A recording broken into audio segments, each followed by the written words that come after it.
Bismillah, alhamdulillah, wassalatu wassalamu ala Rasulullah sallallahu alayhi wasallam. Assalamu alaikum wa rahmatullahi wa barakatuh. Um, Today I wanted to talk about the idea of worship in Islam. In general, there's different levels of faith that we have as Muslims, and I talk about this in my video Muslim versus Mu'min versus Muhsin, and a little bit in my video the fiqh priorities. But I wanted just to elaborate on it a little bit today.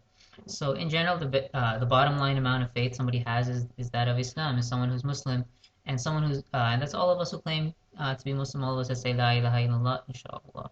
And then the level of faith higher than that is that of a mu'min, someone who has truly iman, someone who unconditionally fulfills the five pillars of Islam and avoids major sins.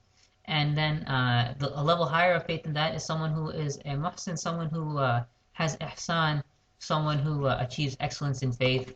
And the difference between a mu'min and a muhsin isn't really that much. Rather, it's the expectation somebody has and the sincerity that drives them to do good deeds, to have ihsan. And the example that I used in one of my other videos of fiqh priorities was the idea of Mu'adh ibn Jabal when he was asked to describe his qiyam, his tahajjud, and when he said his response was really unique in that he said, I expect Allah to reward me for my qiyam just as I expect Allah to reward me for my sleep.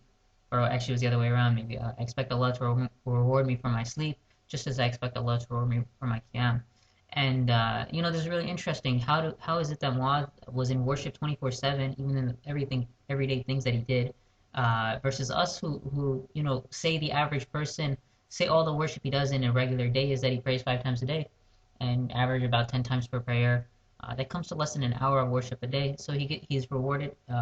He expects to be rewarded from Allah only about an hour of the day.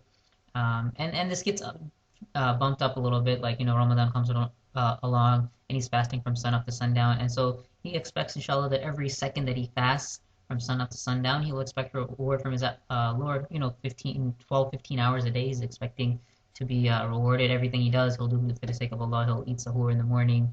He'll have good manners. Everything that he does, and that's what ihsan is really all about. It's expecting the best from Allah in everything that we do, and we expect our reward to be solely for Allah, even everyday things that we do, because Islam is a religion that doesn't ask you to give up the dunya life for the hereafter.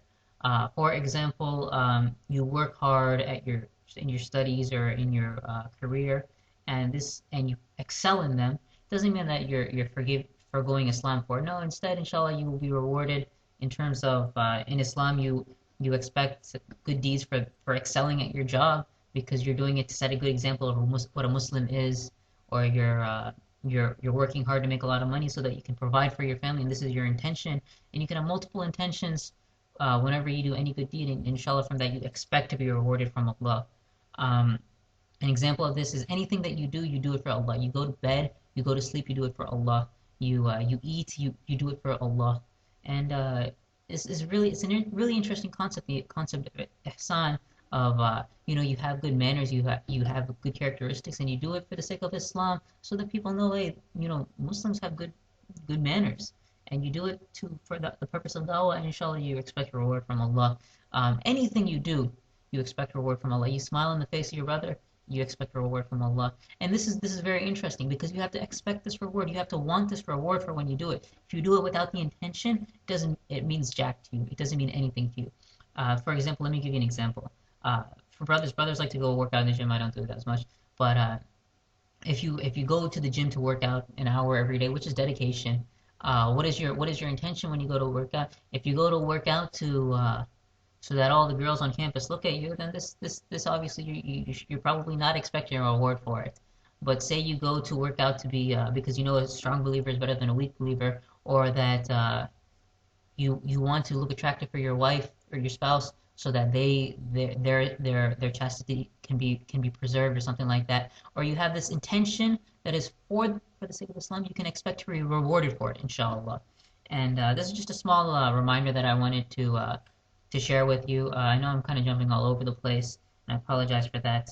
But the idea I wanted to talk about today was pretty much the idea that everything you do for the sake of Allah. You study in school for the sake of Allah. You're good to your parents for the sake of Allah. You go to college, you go to university, and you study hard, and you study late hours into the night, but you do it for the sake of Allah. You do it to make your parents proud. You do it so that you will have a good job in the future, so that you have a halal income. You do it for any other different purpose. You do it so that people realize Muslims do well in this world and they try hard, and you do it for the sake of the dawah, or you do it so that you can be a good example for your younger brother or sister. Whatever you do, you make the intention so that you do it for the sake of Allah, and you can inshallah expect a reward from it. And this is the concept of Islam. This is the idea of ihsan, which can briefly be just be translated as excellence in faith.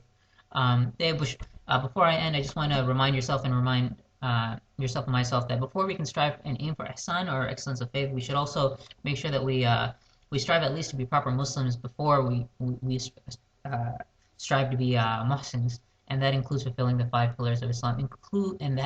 Within that includes praying properly 5 times a day on time, with sincerity and with khushu and spirituality. Inshallah, may Allah subhanahu wa ta'ala allow us to be of those that attain Islam, that attain Iman, and attain Ihsan. Jazakumullah khair. Assalamu alaikum wa rahmatullahi wa barakatuh.